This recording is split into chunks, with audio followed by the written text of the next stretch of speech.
Hello students, मैं अमित कुमार फिर स्वागत करता हूं आप सभी का अपने यूट्यूब चैनल पर। आई होप आप सभी स्वस्थ होंगे और बहुत ही शानदार तरीके से आप लोगों की तैयारी चल रही होगी। आज की इस वीडियो में हम अपने टॉपिक कंजक्शंस को आगे बढ़ाने वाले हैं। तो अपने इस टॉपिक के बारे में बात करें तो अपने चल रहे थे सबऑर्डिनेटिंग कंजक्शंस। अब सबऑर्डिनेटिंग कंजक्शंस क्या होते हैं, कितने प्रकार के होते हैं, कहाँ पे काम में लिए जाते हैं, वो सारी बातें अपने पीछे की क्लास में कर लिए भाई। तो आपको वो क्लास देखनी चाहिए, तभी आपको सबऑर्डिनेटिंग कंजक्शंस वो समझ में आने वाले हैं। आज के इस वीडियो में हमारे जो सबऑर्डिनेटिंग कंजक्शंस बकाया रह गए थे, हम उन्हीं को पढ़ने वाले हैं। तो अपने इस टॉपिक को शुरू करें इससे पहले आप लोगों से एक बात कहना चाहेंगे, अगर आप हमारे चैनल पे आए हो, हमारे वीडियोस देख रहे हो, वीडियोस पसंद आ रहे हैं, हमारे चैनल को सब्सक्राइब कीजिए, वीडियो को लाइक कीजिए, शेयर कीजिए, साथ ही आप बेल आइकन को भी ऑन रखें ताकि मेरे वीडियोस की नोटिफिकेशन सबसे पहले आप लोगों के पास पहुंचे। अब ज़्यादा समय नहीं लेते, शुरू करते हैं आज का वीडियो और चलते हैं अपनी स्क्रीन पर। तो शुरू करते हैं आज का टॉपिक, और जो टॉपिक मैंने बताया वो बताया आप लोगों को सबऑर्डिनेटिंग कंजक्शंस।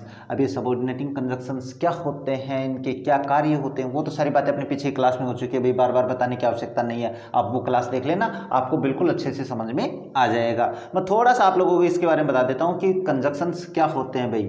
इसको हिंदी में संयोजक कहते हैं। मैंने अपनी प्रत्येक क्लास में आप लोगों को ये बताया है, क्या कहते हैं, संयोजक। अब ये कंजक्शंस क्या होते हैं, इसकी परिभाषा बहुत ही डिटेल से मैंने आप लोगों को समझाई है, कितने प्रकार के होते हैं। मैं यहाँ पे केवल इसका अर्थ थोड़ी सी हिंट दे देता हूँ क्या होते हैं।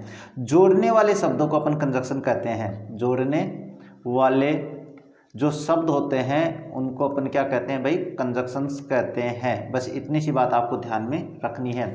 अगर इसके प्रकारों की बात करें तो हमारे जो पहला प्रकार था कोऑर्डिनेटिंग कंजक्शंस, वो कंप्लीट हो चुका था। इसके बारे में मैंने अपनी पीछे की क्लास में भी आप लोगों को बता दिया है।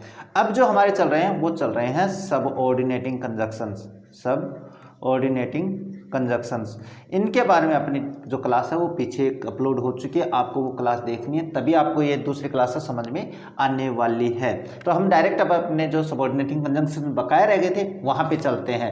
तो जो बकाया रह गए थे उनमें सबसे पहले आता है सो दैट। अब ये सो दैट का आपको हिंदी में अर्थ पता होना जरूरी है कि इसका अर्थ क्या होता है। अब इसके अर्थ के बारे में बात करें तो इसका अर्थ होता है इतना या इतनी, और इस डॉट देकर अपने पास की, ये इसका अर्थ होता है भाई। अब मैंने आप लोगों को एक बात बताई थी, जिस कंजक्शन के बीच में स्पेस होता है वहाँ पे कुछ ना कुछ लिखा जाता है, चाहे सब्जेक्ट हो, चाहे वर्ब हो, चाहे ऑब्जेक्ट हो, चाहे नाउन हो, चाहे प्रोनाउन हो, चाहे एडवर्ब हो, कुछ भी हो वो लिखा जाता है। यहाँ पे अपन क्या लिखेंगे, इस स्पेस में या तो आपको एडजेक्टिव लिखना है या इसमें एडवर्ब लिखना होता है। ये आपको ध्यान में रखना है, किसमें, सो दैट के बीच में। अब यहाँ पे लिखेंगे कहाँ, कौन से वाक्य का, तो जो पहला वाक्य है अपने पास, जो इन वाक्यों को आपको जोड़ना है उसमें जो पहला वाक्य है उसका एडजेक्टिव, पहला वाक्य उसका आपको एडजेक्टिव लेना है या एडवर्ब लेना है, जो इसमें दिया हुआ है वो आपको लेना है। अब मोस्टली इसमें अपन क्या करते हैं, एडजेक्टिव का प्रयोग करते हैं। यहाँ पे मोस्टली आपके पास एडजेक्टिव ही मिलेगा भाई, 100% जो एडजेक्टिव है वो ही मिलेगा। अब देखो बात करते हैं इस पहले वाक्य की, क्योंकि एग्जाम्पल समझाऊंगा तो आपको समझ में आना है। जितने एग्जाम्पल आप समझोगे उतने आप लोगों के लिए अच्छा है। अब दो वाक्य आप लोगों के पास, he is strong, he can defeat the wrestler. अब दो वाक्य आप लोगों के पास, अर्थ क्या है, वह एक ही इज स्ट्रॉन्ग, वह शक्तिशाली है, ही कैन डिफीट द रेसलर, कि वो अपने पास रेसलर को हरा सकता है। तो इसमें अपने पास इस एडजेक्टिव की बात करें तो एडजेक्टिव आप लोग जानते हो भाई क्या होता है, जो संज्ञा या सर्वनाम की विशेषता बताते हैं। अब यहाँ पे देखो ही इज स्ट्रॉन्ग, वह शक्तिशाली है, तो शक्तिशाली कौन है, ये ही है, तो प्रोनाउन की विशेषता बता रहा है। तो फिर आप लोगों के पास एडजेक्टिव क्या हो गया, स्ट्रॉन्ग हो गया। तो फिर इसको करना क्या है आप लोगों को, कुछ नहीं करना आप लोगों को। यहाँ पे देखो ही इज, ये लिख लिया। अब आपके पास जो अपने पास क्या है, स्ट्रॉन्ग यानी एडजेक्टिव, तो ये एडजेक्टिव स्पेस में लिखेंगे तो सो पहले लिखा जाएगा, तो मैं यहाँ पे लिख देता हूँ सो, और उसके बाद में एडजेक्टिव का प्रयोग करूँगा मैं स्ट्रॉन्ग, इसके बाद में जो दैट है उसका प्रयोग करूँगा, और बाद वाला वाक्य कंप्लीट लिखूँगा, कुछ नहीं रिमूव करना आप लोगों को। जैसे ही कैन डिफीट द रेसलर, और वाक्य हो जाएगा आपका कंप्लीट। अब बताओ इससे आसान कहीं और मिलेगा आप लोगों को, इतनी आसानी से समझा दिया मैंने। अब आप कभी नहीं गलती करोगे। अगर यहाँ पे भी नहीं समझ में आया, दूसरा एग्जांपल और भी अपने पास, वो क्या है, सी इज डल, वो बहुत कमज़ोर है भाई, लड़की कमज़ोर है, कोई दिक्कत नहीं, हो सकता है कोई भी भाई, सारे एक जैसे इंटेलिजेंसी के थोड़ी ना होते हैं। इसके बाद में she can not pass the exam, वह एग्ज़ाम पास नहीं कर सकती। अब देखो मैं एक थोड़ी सी बात आप लोगों को यहीं पे समझाऊंगा। यहाँ पे है she is dull, she can not pass the exam, वह एग्जाम पास नहीं कर सकती है। अब देखो इसको आप सो दैट से जोड़ोगे तो कैसे करोगे, और टू से जोड़ोगे तो कैसे करोगे, वो मैंने अपनी पिछली क्लास में भी समझाया था। अब सपोजिंग करो यहाँ पे अपने पास डल है, ये रहा एडजेक्टिव, इसको अपन कहाँ लिखेंगे, इस स्पेस में लिखेंगे जो अपने पास इस कंजक्शन के बीच में है। तो क्या लिखेंगे, सी इज सो डल दैट सी, बाकी आगे वाला वाक्य बिल्कुल ऐसा कैसा लिख देंगे, can not pass the exam. अब ये वाक्य क्या सो दैट से जुड़ेगा, नहीं, ये वाक्य अपन जो थ्रू और टू है जो मैंने आप लोगों को पीछे समझाया भाई, बहुत ही आसान तरीके से समझाया, उससे भी जोड़ सकते हैं। उससे जोड़ेंगे तो क्या लिखेंगे, फिर आप लोगों को ये पूरा नहीं लिखना है, दोनों में अंतर बता रहा हूँ मैं यहाँ पे। फिर आप क्या करोगे भाई इसका, फिर आप करना है इसको कि मैं जैसे यहाँ पे लिख देता हूँ, she is too dull to pass the exam, बस इतना ही करना होता है। और अपनी पीछे क्लास में देखना मैंने टू में आप लोगों को कैसे समझाया, ये वाक्य बहुत ही आसानी से समझाया है कि अगर आप टू से जोड़ते हो तो उसके अंदर भी स्पेस अपने पास किससे जोड़ा है मैंने, ये मैंने आप लोगों के पास इससे जोड़ा है भाई। तो दोनों में देख लो अंतर क्या है। सो दैट में अपन पूरा वाक्य लिखते हैं, टू और टू में बाद वाले वाक्य की वर्ब प्लस ऑब्जेक्ट ही लिखते हैं। इसमें ये देख लो मैंने वर्ब प्लस ऑब्जेक्ट ही लिखा है। अगर नहीं समझ में आया है तो पीछे क्लास में देखना, आपको समझ में आ जाएगा भाई। अब आप कहोगे सर इसको जोड़ सकते हैं कि इसको नहीं जोड़ सकते हैं, क्योंकि जो टू और टू है, जो टू है वो हमेशा निगेटिव भाव देता है, इसलिए अपन ये बाद वाला वाक्य अगर निगेटिव होता तो अपन इसको जोड़ सकते थे और यहाँ पे वो वीक हो जाता भाई, फिर उल्टा हो जाता। फिर इसका मतलब ये है कि वो कमजोर है और रेस्लर को नहीं हरा सकता, तो फिर वहाँ पे अपन टू और टू से जोड़ सकते थे। अब आपको एक ऐसा वाक्य हो सकता है, चलो मैं आगे समझाता हूँ आप लोगों को ये बात। जैसे पहले एक वाक्य ये एग्जाम्पल है, ये और जोड़ लेते हैं अपने पास। ये जोड़े तो फिर क्या करोगे आप लोग, जैसे माई फ्रेंड इज ऑनेस्ट, मेरा दोस्त वो ईमानदार है भाई। He can not steel anything, वो कुछ चुरा नहीं सकता। बहुत ही शानदार बात कही है भाई, मेरा दोस्त बड़ा ईमानदार है, वो चुरा ही नहीं सकता।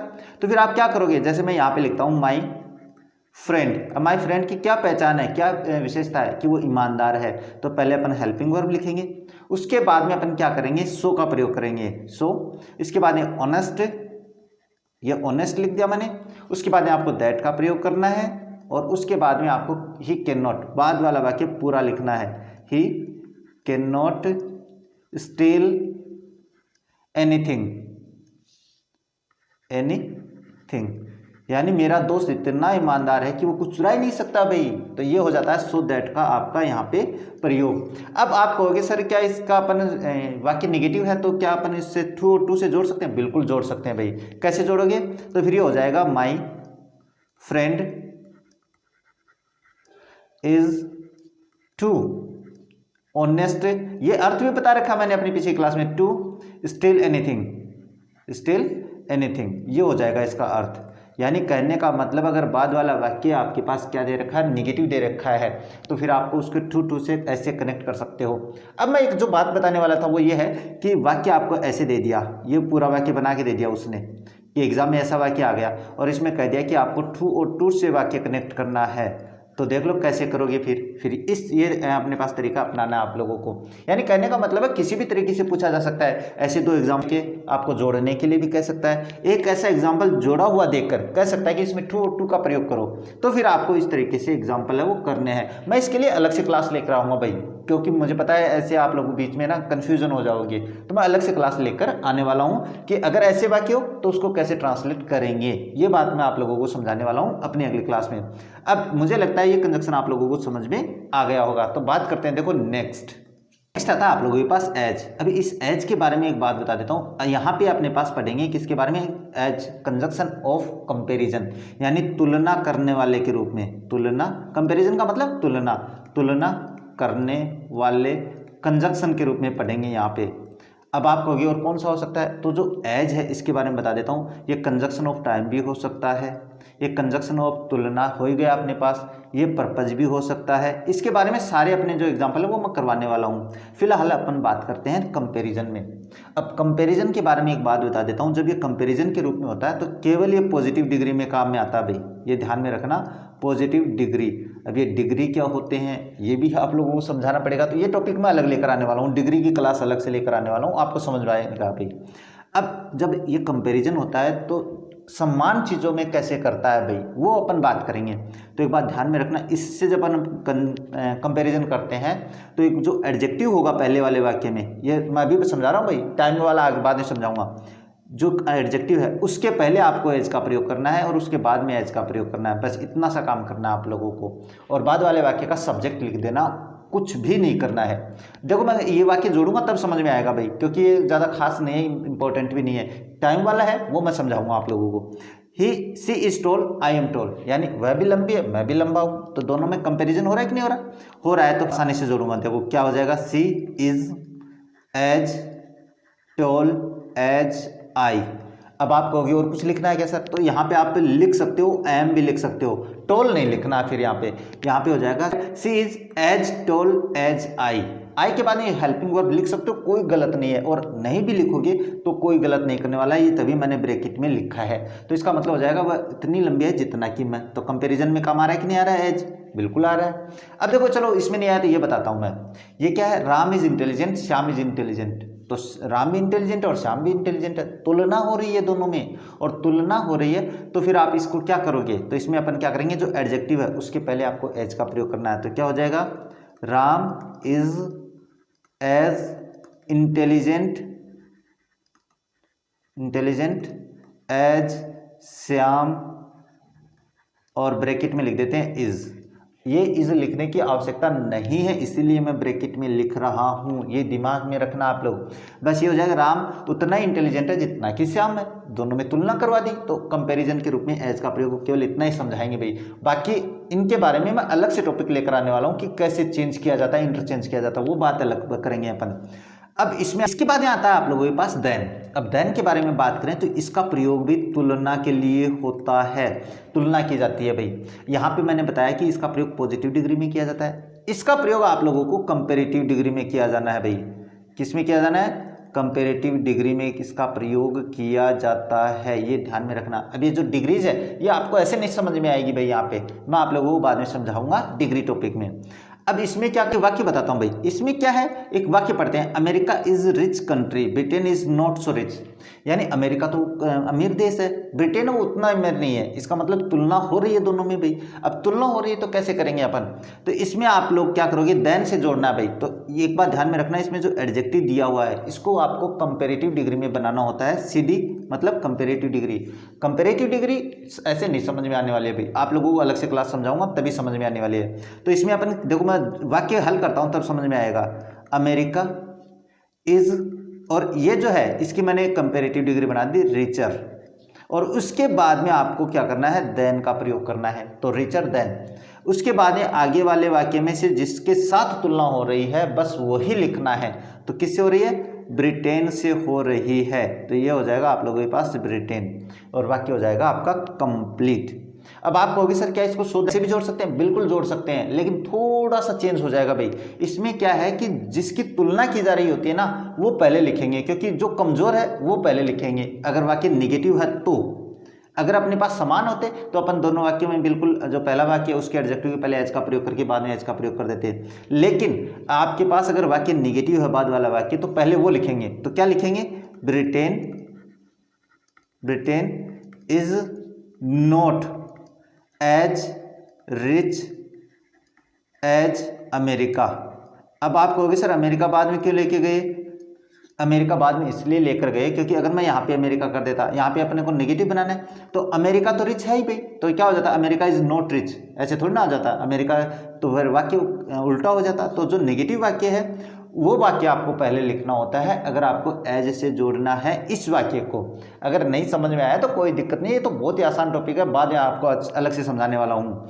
अब देखो इस बात करते हैं अपने पास नेक्स्ट की बात करें तो नेक्स्ट आप लोगों के पास Sheetal is beautiful, her friend is not beautiful. आपको क्या करना है, इसमें जो ब्यूटीफुल है इसकी कंपेरेटिव डिग्री बनानी है, अब कुछ शब्द ऐसे होते हैं जिनमें अपन मोर मोस्ट लगाकर कंपेरेटिव और सुपरलेटिव डिग्री बनाते हैं, तो ऐसे नहीं समझ में आने वाला। मैं इसको एक बार जोड़ के बता देता हूँ। शीतल इज मोर, ये कंपेरेटिव डिग्री हो गई, मोर ब्यूटीफुल, और इसके बाद में मैं देन का प्रयोग करूंगा, देन, और उसके बाद में जो अगला वाक्य वो उसका जो सब्जेक्ट है वो ऐसा कैसा लिख दूंगा, हर फ्रेंड, और वाक्य हो जाएगा आपके पास कंप्लीट। अब आप इसको ना एज से भी जोड़ना भाई, यहाँ पे एज का प्रयोग करते हुए इसको जोड़ के देख लेना, आपको समझ में आ जाएगा, जैसे मैंने यहाँ पे जोड़ के बताया आप लोगों को। इस तरीके से आपके पास एज और देन है। कंपेरिजन में कंपेरिजन कंजक्शन जो है वो मैंने समझा दिए हैं भाई, समझ में आ जाएगा भाई, आप लोग ध्यान से सुनोगे तो समझ में आने वाला है। अब देखो बात करते हैं नेक्स्ट आप लोगों के पास आता है दो और ऑल्दो। इन दोनों का मतलब क्या होता है? इन दोनों का मतलब होता है यद्यपि, यद्यपि या फिर भी, ये इसका अर्थ होता है। अब इसके बारे में भी मैं आप लोगों को समझाऊंगा भाई, बहुत ही आसान तरीके से। कुछ बातें हैं जो आप लोगों को समझना जरूरी है, नहीं तो समझ में नहीं आएगा। पहले तो बात करते हैं दो के बारे में। इसका प्रयोग वाक्य के शुरू में वह बीच में किया जा सकता है, ये ध्यान में रखना, मेरी बात दिमाग में रखना। और इसका प्रयोग केवल प्रारंभ में होता है, केवल प्रारंभ में, ये बात तो दिमाग में रखनी है। दोनों का अर्थ सेम निकलेगा, लेकिन इसका अर्थ जो प्रयोग है वो वाक्य के प्रारंभ में करते हैं, और इसका अपन शुरू और बीच में, यानी प्रारंभ में भी कर सकते हैं, बीच में भी कर सकते हैं। अब देखो दो वाक्य है अपने पास, तीन वाक्य है, तीनों वाक्यों को आपको समझना है। कोई कहे इसका कॉम्प्लेक्स सेंटेंस बनाना है आप लोगों को, कॉम्प्लेक्स सेंटेंस, ये मैं अलग भी समझाने वाला हूँ, सिंथेसिस में आप लोगों को अच्छे से समझ में आने वाला है। तो फिर आप इनका प्रयोग करते हुए क्या करोगे, कॉम्प्लेक्स सेंटेंस बनाओगे। तो ये देखो मैं इसको जोड़ के बताता हूँ आप लोगों को, दो और ऑल्दो, दोनों मैंने शुरू में लिख दिया भाई, दो। इसके बाद में पहला वाक्य कंप्लीट लिखना है, ही इज पुअर, इसके बाद में कोमा लगानी है, और बाद वाला वाक्य ऐसा का लिख देना, ही इज हैप्पी, और वाक्य हो जाएगा आपका कंप्लीट। इस तरीके से आपका ये वाक्य कंप्लीट हो जाता है, दो का प्रयोग करके कॉम्प्लेक्स बन जाता है। ये कॉम्प्लेक्स मैटर छोड़ो भाई, ये बाद में सिंथेसिस में समझाऊंगा, फिलहाल आप कंजक्शन समझो। अब इसके बीच में अगर आप लोग ये जो दो है, ऑल दो से आप बीच में भी लिख देते हो, बीच में लिखोगे तो कैसे हो जाएगा फिर वाक्य अपने पास, फिर हो जाएगा आप लोगों के पास क्या, ही इज पुअर, दो, ही इज हैप्पी, और वाक्य हो जाएगा आपके पास कंप्लीट। ये दो का प्रयोग मैंने बीच में कर दिया। यहाँ पे आप ऑल्दो का प्रयोग नहीं कर सकते हो, ये ध्यान में रखनी है। अब मैं ये कहूँ कि इस वाक्य को आपको चेंज करना है, कंपाउंड सेंटेंस में चेंज करना भाई।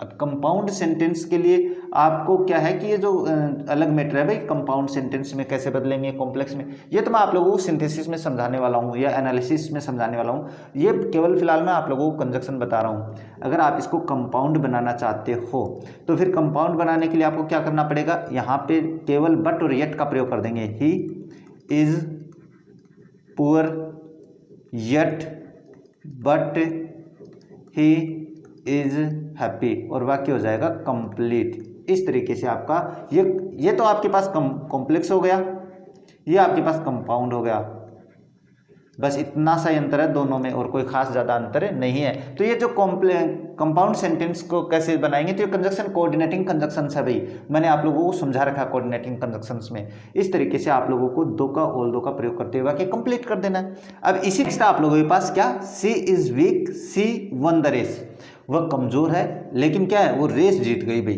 अब इसको अपन बात करेंगे तो आप बिल्कुल वैसे कर सकते हो, दो शुरू में लिख सकते हो, तो मैंने दो शुरू में लिख दिया, ऑल दो लिख सकते हो, ये लिख दिया मैंने यहाँ पे। इसके बाद में पहला वाक्य कंप्लीट लिखेंगे, सी इज वीक, और कोमा लगाएंगे, उसके बाद में आगे वाला वाक्य कंप्लीट लिख देंगे, सी वन द रेस, और वाक्य हो जाएगा आपका कंप्लीट। अब आप इसको ना, आप किससे दो का प्रयोग करते हुए बीच में इसका प्रयोग करते हुए आपको इस वाक्य बना लेना है। इसके बाद में बट येट का प्रयोग करते हुए आपको क्या कर लेना है, वाक्य कंप्लीट कर लेना है। यानी जो बट है आप इनका प्रयोग करते हुए भी आपको इसका प्रयोग है, वाक्य बना के देखना आप लोगों को खुद। अगर आप बना के देखोगे तो 100% आपको समझ में आने वाला है। अब देखो बात करते हैं, ही वर्कड हार्ड, उसने बहुत मेहनत की भाई, ही फेल्ड इन एग्जाम, एग्जाम में फेल हो गया भाई, बहुत विरोधाभास है भाई, इससे अपन क्या है विरोधाभास वाले सब जो वाक्य होते हैं, यद्यपि फिर भी ऐसा हो गया, ये अब मैंने बताया नहीं शुरू में, कोई दिक्कत नहीं, मैं यहाँ पे बता रहा हूँ। जो जहाँ पे विरोधाभास पैदा होता है वहाँ पे आपको इनका प्रयोग करना होता है। तो उसने बहुत मेहनत की फिर भी फेल हो गया, तो यहाँ पे इसको कैसे जोड़ोगे, दो का प्रयोग करोगे, यहाँ पे दो और दो मैंने यहाँ पे लिख दिया, और उसके बाद में आपको पहला वाक्य है वो कंप्लीट लिखना, ही वर्कड हार्ड, फिर अपन क्या करेंगे कॉमा लगाएंगे, और he failed in exam, he failed in exam, और वाक्य हो जाएगा आपका कंप्लीट। अब इसको आपको क्या करना है, किससे जोड़ के देखोगे भाई, आप इसको बट से, येट से और दो का प्रयोग बीच में करते हुए वाक्य को कंप्लीट करना। अपनी नोटबुक में नोट कर लेना, जिससे आपको समझ में आता रहेगा, नहीं तो समझ में नहीं आएगा भाई। अब देखो बात करते हैं नेक्स्ट आता है आप लोगों के पास एज इफ। अब पहले तो इसका अर्थ पता होना चाहिए, इसका अर्थ होता है जैसे कि, यानी जैसे व्यवहार के रूप में बात कर रहा है भाई।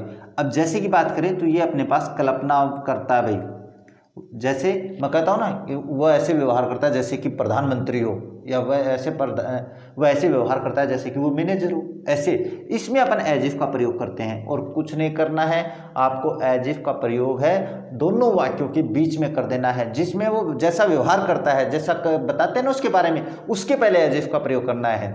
अब देखो ही बिहेव्स, वह व्यवहार करता है, ही इज द किंग, जैसे कि वो राजा हो। तो बस आपको कुछ नहीं करना है, दोनों वाक्यों के बीच में कर देना, he behaves as if he is the king, और वाक्य हो जाएगा आपका कंप्लीट। बस इतना सा करना है, तो कोई ज़्यादा टफ नहीं है, इसमें मुझे ज़्यादा समझाने की आवश्यकता नहीं है। She talks, she the owner of the company, यहाँ पे हेल्पिंग वर्ब भी है भाई, is, she is the owner of the company, यानी वो ऐसे बात करती है जैसे कि कंपनी की मालिक हो, यानी ये बनता है। तो आपको कुछ नहीं करना है, क्या करना है, she talks as if she is the owner of the company.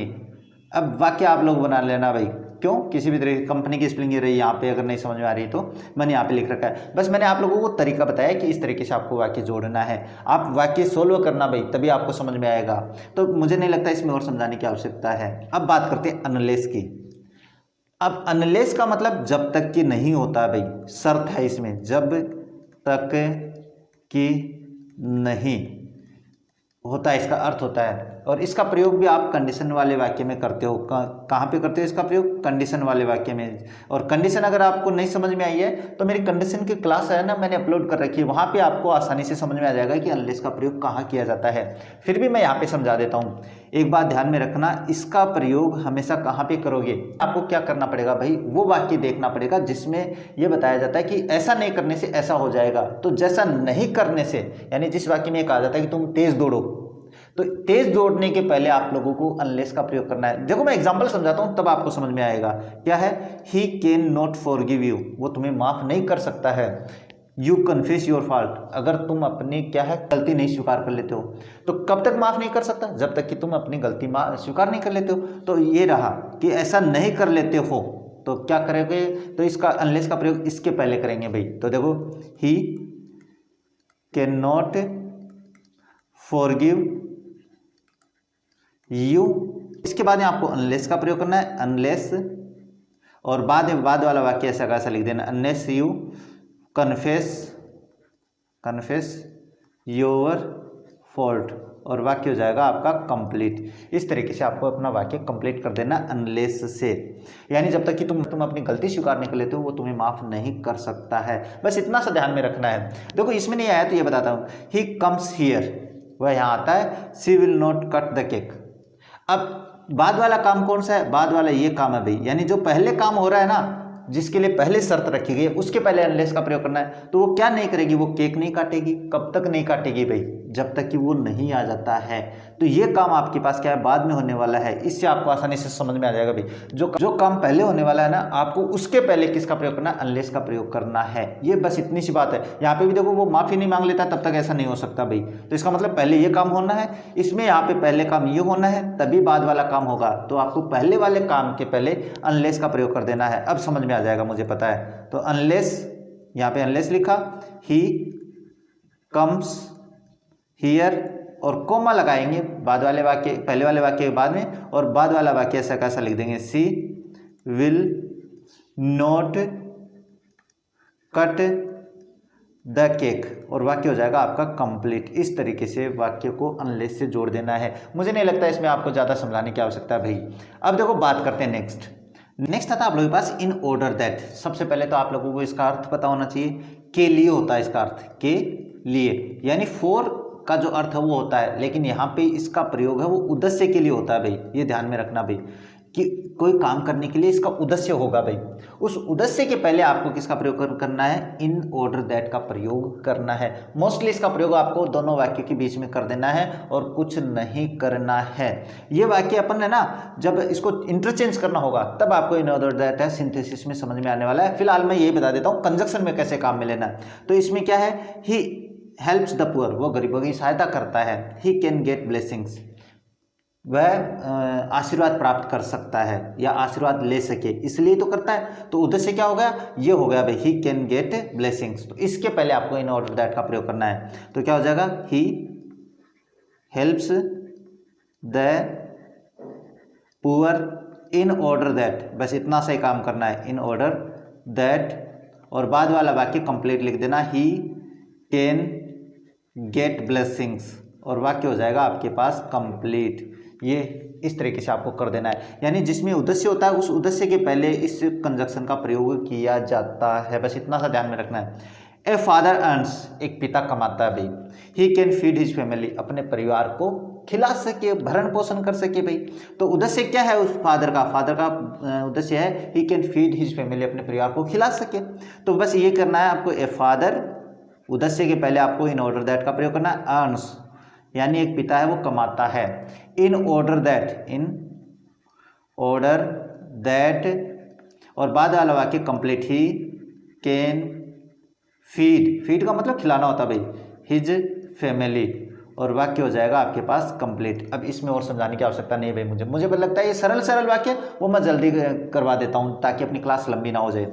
अब इफ के बारे में तो कुछ समझाना ही नहीं है आप लोगों को, मुझे पता है। जो डिपेंडेंट वाक्य है उसके पहले आपको किसका प्रयोग करना है, आपको इफ का प्रयोग करना है, और वही आ जाता है अनलेस वाला, क्योंकि मैंने बताया था ना कंडीशन में इसका प्रयोग भी आपको उसके पहले करना जो काम पहले होने की शर्त रखी जाती है। क्या है, you come late teacher will punish you. तो क्या है, बाद वाला काम यह है कि सजा देगा।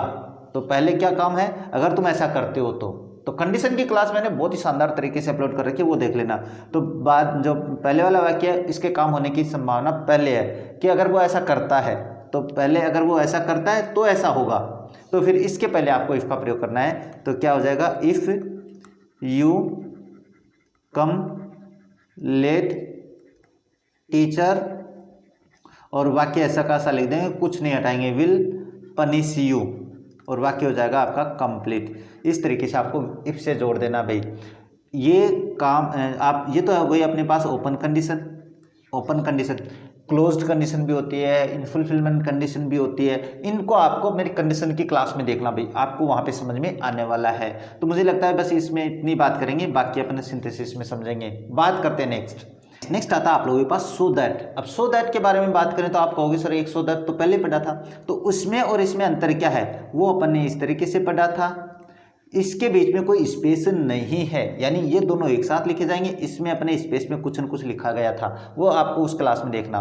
अब बात करते हैं सो दैट के बारे में। सो दैट के बारे में बात करें तो पहले तो इसका अर्थ पता होना चाहिए। तो इसका अर्थ होता है ताकि, ये बता दिया मैंने। इसका प्रयोग है वो उद्देश्य के लिए किया जाता है, ये ध्यान में रखना बस आप लोग, उद्देश्य प्राप्ति के लिए, कि वो ऐसा करता है भाई ऐसा हो जाए ताकि, बस इतना ही करना है। और उद्देश्य के पहले जिसके लिए करता है उसके पहले आपको सो दैट का प्रयोग करना है। और मोस्टली सो दैट का प्रयोग है दोनों वाक्यों के बीच में होता है, दोनों वाक्यों के बीच में इसका प्रयोग होता है। तो ये आपको ध्यान में रखना है।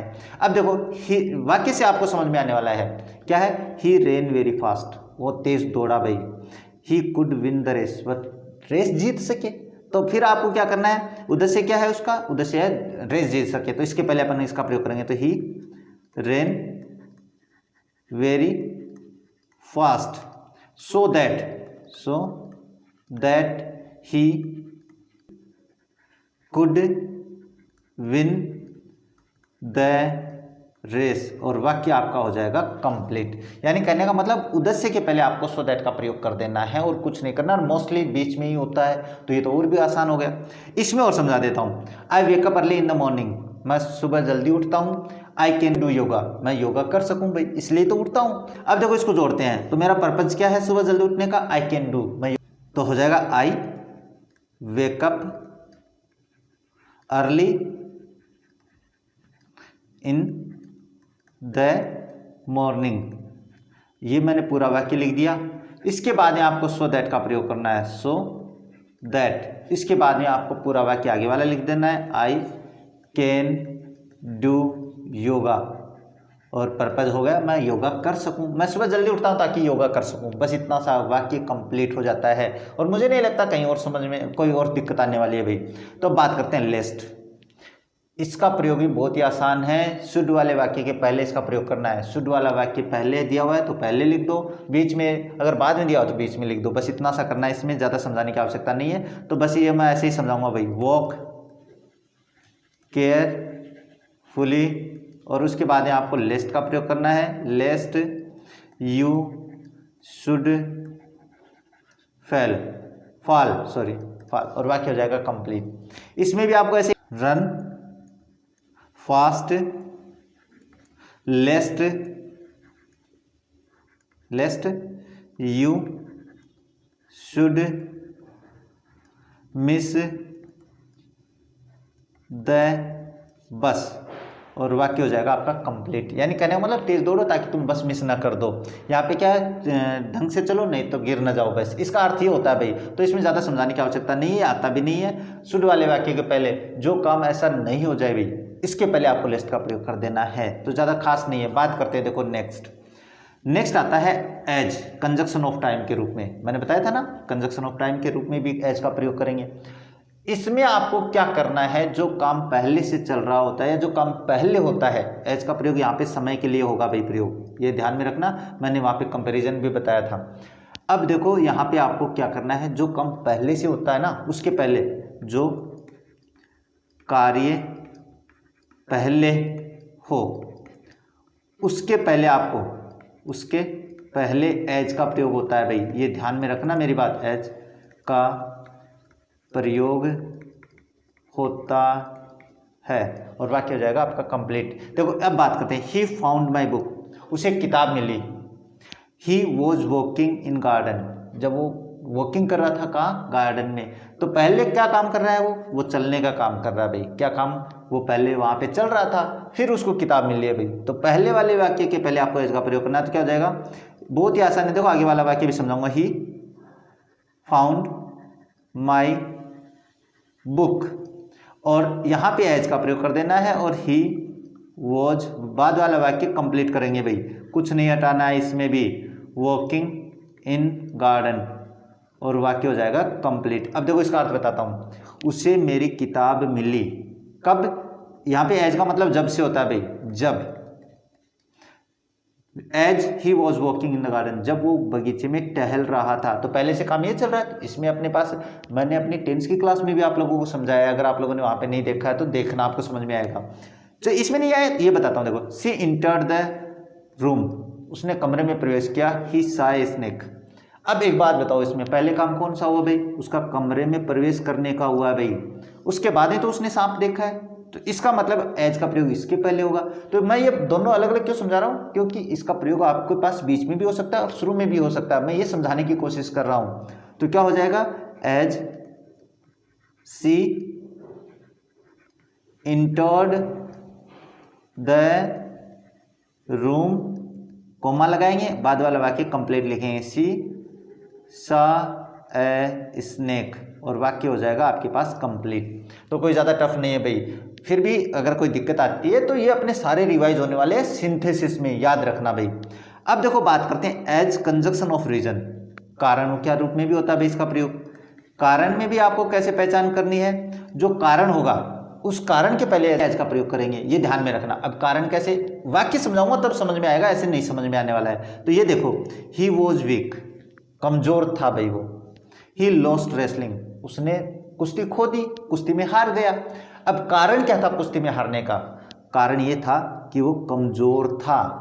अब कमज़ोर था तो कुश्ती में हार गया, इसका मतलब हो जाएगा एज ही वॉज वीक, क्योंकि वह कमज़ोर था। कोमा लगाएंगे, ही लॉस्ट रेसलिंग, वह कुश्ती हार गया, और वाक्य हो जाएगा आपके पास कंप्लीट। यानी कहने का मतलब कारण के पहले आपको किसका प्रयोग करना है, एज का प्रयोग करना है। यहाँ पे आपके पास उस वाक्य के पहले करना है जिसमें काम पहले होता है। चलो नेक्स्ट और बता देता हूँ, ज़्यादा टफ नहीं है भाई। My friend got first division, he is intelligent. मेरे दोस्त को फर्स्ट डिवीजन मिली भाई, क्यों मिली, क्योंकि वह, कारण है उसका भाई, कारण यह है कि वो इंटेलिजेंट है इसलिए उसको फर्स्ट डिवीजन मिली। तो एज का प्रयोग इसके पहले करेंगे, इसके पहले नहीं होगा। My friend got first division.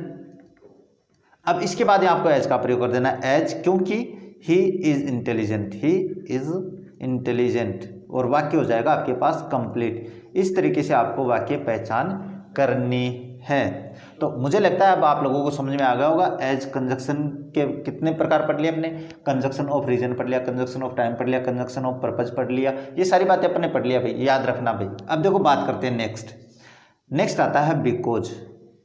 Because का मतलब वही है जो अपने अभी एज का पढ़ा है, इसका प्रयोग भी कारण के पहले करेंगे। इसका मतलब क्योंकि होता है, इसका प्रयोग कारण वाले वाक्य के पहले करेंगे, अर्थ होता है इसका क्योंकि, और वाक्य को फिर अपन वाक्य को ऐसे जोड़ देंगे इससे भी, इसमें भी ज़्यादा टफ नहीं है भाई। क्या है, he became very weak, he smokes much. मैंने बता दिया कारण के पहले आपको बिकॉज का प्रयोग करना है, वह कमज़ोर हो गया। कारण क्या है इसका, वह स्मोक्स बहुत करता है भाई, बहुत ज़्यादा स्मोकिंग करता है, इसलिए क्या हो गया, कमज़ोर हो गया। तो कारण ये है, इसके पहले अपन बिकॉज का प्रयोग करेंगे। तो लिख देंगे भाई दोनों वाक्यों के बीच में, कोई ज़्यादा टफ नहीं है तो ज़्यादा समझाने की आवश्यकता नहीं है। He became very weak because he smokes much, और वाक्य हो जाएगा आपके पास कंप्लीट। तो कोई ज़्यादा टफ नहीं है भाई। अब देखो, he was sad, he failed in exam. अब कारण क्या है, कारण यह है कि वो एग्जाम में फेल हो गया, और दूसरा इसका परिणाम क्या हुआ, वह दुखी हुआ। तो क्या हो जाएगा, he was sad, he was sad. मुझे पता है ये ज़्यादा टफ नहीं है भाई, because he failed in exam, बस वाक्य हो जाएगा आपके पास कंप्लीट। यानी कहने का मतलब कारण वाले वाक्य के पहले बिकॉज का प्रयोग करना है और वाक्य आपको जोड़ देना है। देखो एक और है इसमें, वह है my sister lost her purse, she started crying. अब क्या हुआ, कारण क्या है, परिणाम तो यह है कि वह रोना शुरू कर देती है। क्यों शुरू कर देती है भाई, क्योंकि उसने अपना पर्स वो खो दिया। तो कहने का मतलब ये नहीं है कि मैंने बीच में दो वाक्यों के बीच में लिख दिया तो शुरू में नहीं लिखा जा सकता। ये देखो मैं समझाता हूँ, इसका मतलब होगा because my sister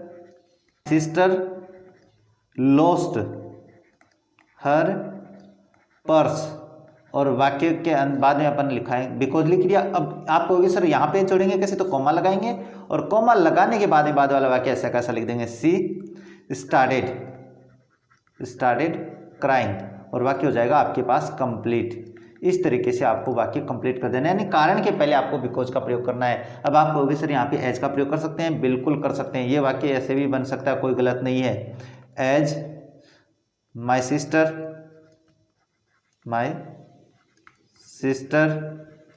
lost her purse, comma लगाएंगे, सी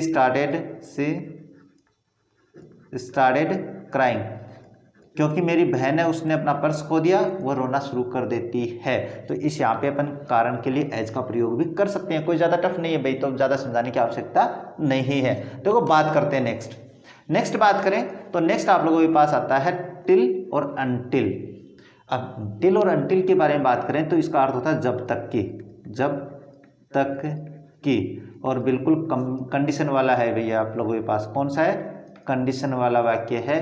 कंडीशन वाले में अपने पास वही करना है कि जो काम पहले होने वाला होता है उसके पहले टिल और अनटिल का प्रयोग करेंगे।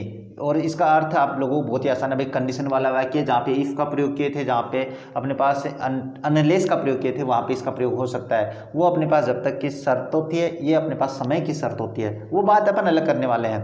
देखो वाक्य जोड़ता हूँ, you should wait here your parents come back. तो पहले काम कौन सा होना चाहिए, तुम्हें यहाँ पे इंतजार करना चाहिए। कब तक करना चाहिए, जब तक कि, यानी टाइम बताने के लिए हुआ है इसका प्रयोग। तो क्या करेंगे, योर पेरेंट्स कम बैक, जब तक कि तुम्हारे पेरेंट्स वापस नहीं आते तुम्हें यहाँ इंतजार करना चाहिए, यानी पहले ये काम होना चाहिए। तो इसके पहले अपन टिल अनटिल का प्रयोग करेंगे। तो क्या हो जाएगा, you should wait here, till और अनटिल दोनों का प्रयोग यहाँ पे कर सकते हैं अपन, अनटिल।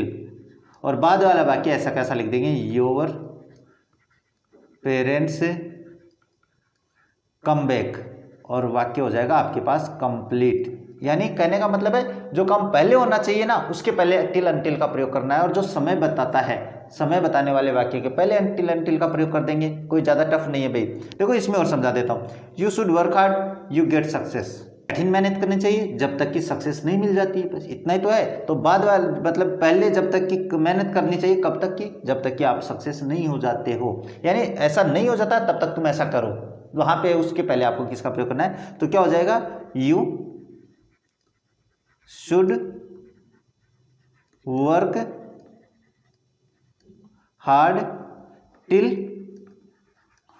अनटिल, मैं दोनों लिख देता हूं यहां पे, until you get success, you get success, और वाक्य आपका हो जाएगा कंप्लीट। तो मुझे लगता है इसमें भी ज़्यादा समझाने की आवश्यकता नहीं है। देखो बात करते हैं नेक्स्ट, आता है वेन एवर, और वेन एवर आप लोगों के पास समय को दर्शाता है भाई। ये किसको दर्शाता है, समय को। इसका अर्थ होता है जब, इसका अर्थ क्या होता है भाई, जब होता है। और इसका प्रयोग भी किसके पहले करना है, जब आवश्यकता होती है। समय दर्शाने वाले वाक्य के पहले आपको वेन एवर का प्रयोग करना है। मोस्टली दोनों वाक्यों के बीच में होता है, दोनों वाक्यों के बीच इसका प्रयोग होता है।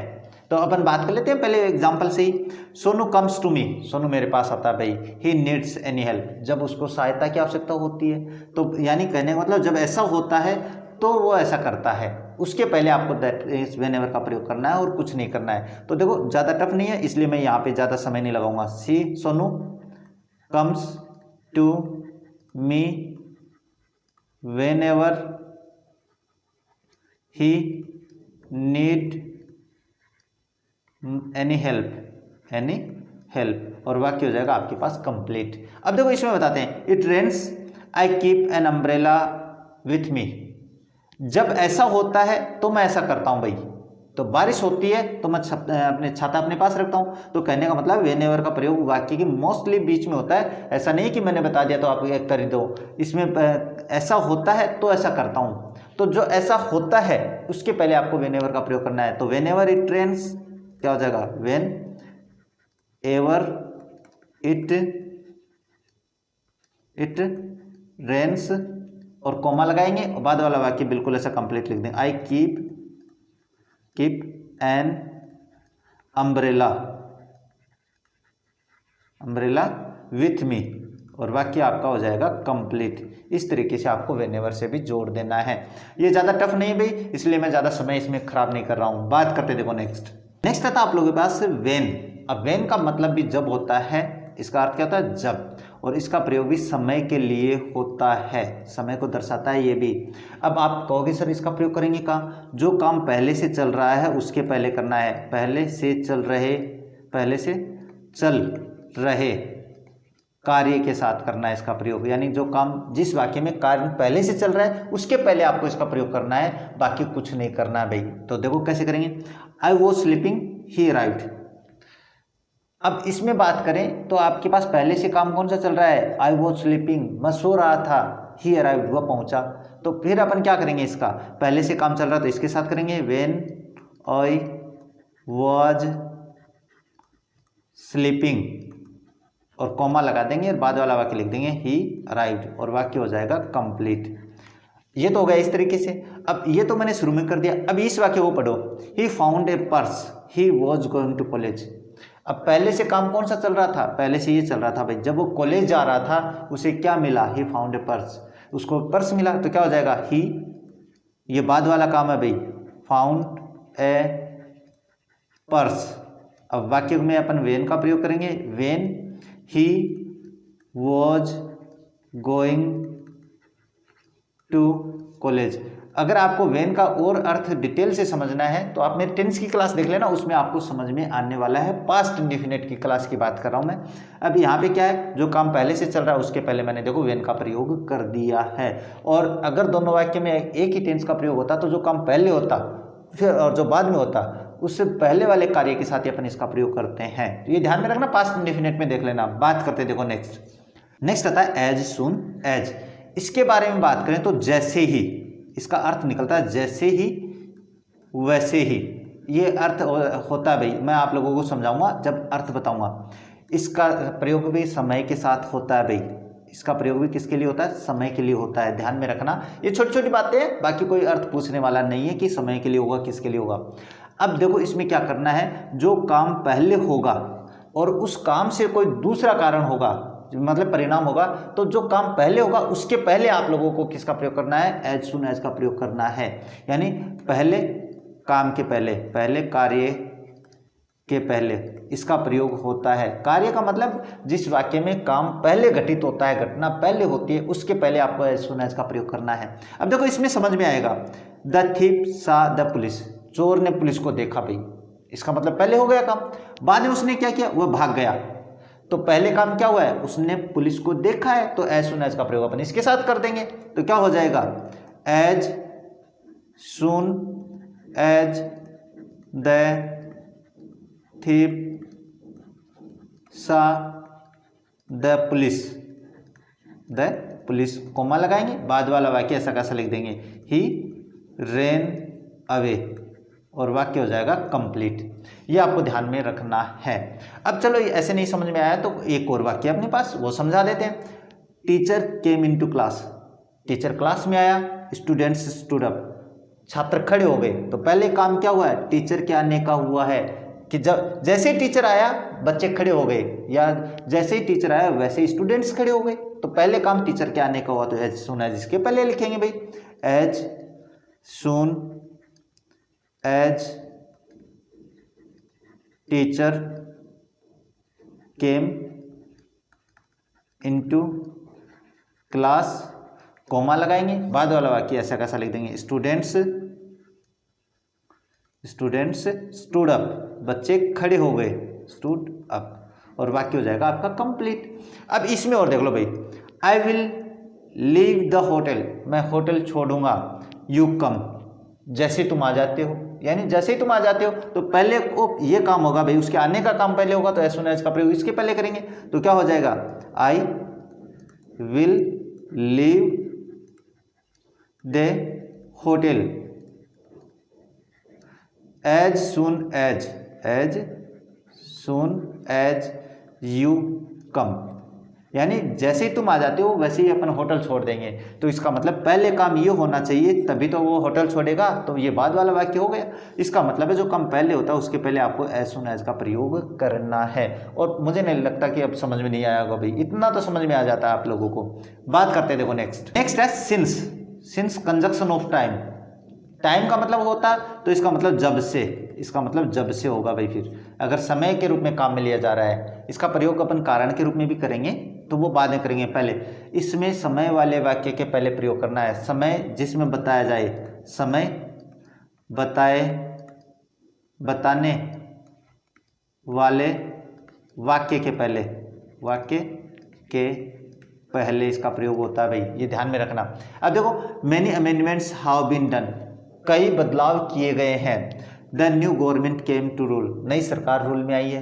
तो इसका मतलब समय किस में बताया जा रहा है, समय इसमें बताया जा रहा है कि जब से सरकार नई आई है बहुत सारे परिवर्तन हो गए हैं। तो समय के पहले अपन किसका प्रयोग करेंगे, सिंस का प्रयोग करेंगे। तो आपको इसके बीच में आपको सिंस का प्रयोग कर देना भाई। चलो मैं ये वाक्य तो करवा देता हूं, many amendments have been done, और इसके बाद आपको सिंस का प्रयोग करना है, तो मैं यहाँ पे सिंस लिख देता हूँ और बाद वाला वाक्य कंप्लीट लिख दूंगा। The new government came to rule, और वाक्य हो जाएगा आपके पास कंप्लीट। यानी कहने का मतलब आपको समय वाले वाक्य के पहले सिंस का प्रयोग कर देना है। इस नेक्स्ट है he was ill he went to doctor. ये वाक्य भाई थोड़ा अपने पास कारण वाले लिखा गया, यहाँ पे इसमें समय नहीं है तो इसमें कारण बता देता हूँ, कारण के रूप में समझा देंगे, इसमें समझा देंगे, कोई दिक्कत नहीं है। ये हो जाएगा सिंस, मैं इसमें आगे वाले में समझाने वाला हूँ। He was ill he went to doctor. ये वाक्य थोड़ा सा अब यहाँ पे मिस राइटिंग हो जाता है भाई कि अपने पास क्या कारण वाला वाक्य है वो टाइम में लिखा गया, तो ये है क्योंकि वह बीमार था इसलिए डॉक्टर के पास गया। तो इस कारण वाले में भी समझा देता हूँ मैं, कोई खास बात नहीं है। इसमें आपको कारण के पहले किसका प्रयोग करना है, सिंस के प्रयोग करना है। समय वाले में समय के पहले करना है, और इससे आपको कोई फर्क नहीं पड़ने वाला है रे। आप तो ध्यान में रखना कि कहाँ पे इसका प्रयोग करना है। समय दर्शाना हो तो समय वाले के पहले कर दो, और कारण बताना तो कारण वाले के पहले कर दो। जैसे इसमें my parents migrated to America, I am missing them very much. इसका मतलब है कि मैं कारण क्या है, मैं उनको मिस कर रहा हूँ।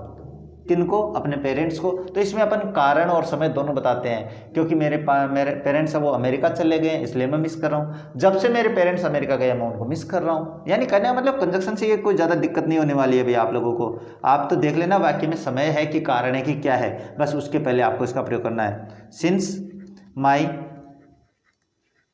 पेरेंट्स